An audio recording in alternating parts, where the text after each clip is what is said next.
the city of New Westminster is the hub of the Lower Mainland. It was known as the Golden Mile. It was one of the most successful cities in the British Empire. So it's fairly historic, but with the history comes the location that sometimes poses you a problem. As planners, we know that some of the most successful cities in the world are cities that are located on their waterfront, that truly have embraced their waterfront or their riverfront.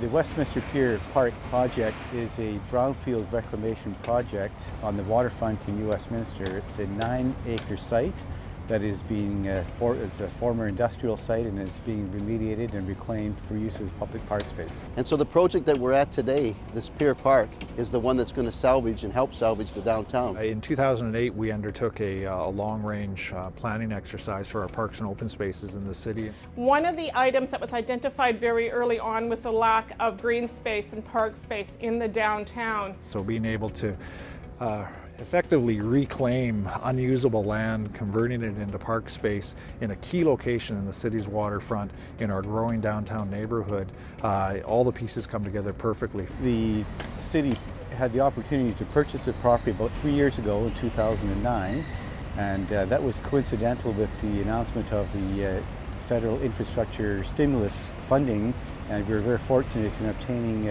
under the Canada-BC Building Canada Fund a substantial grant to enable us to remediate and develop the site. We demolished the old wooden pier, and that was about 1,400 cubic meters of timbers that were recycled. We replaced the wooden piles with steel piles and a concrete deck that will have a service life for 75 years. We removed about 3,500 cubic meters of soils from the site. Contaminated soils were excavated and removed off-site and taken to a remediation facility in the Fraser Valley.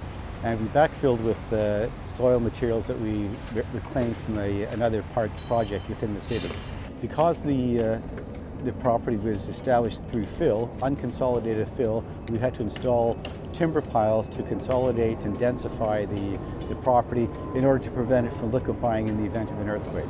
For the contaminated groundwater, we constructed an underground concrete wall to contain the groundwater from leaching into the Fraser River.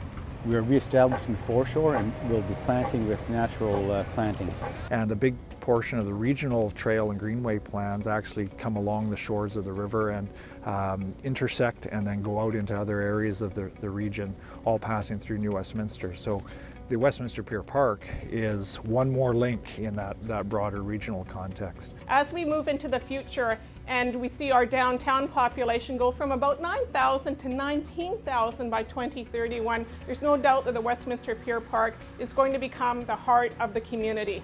So now we have 10 acres on the water that was a lifeline before for our industry. Now it's a lifeline for our people.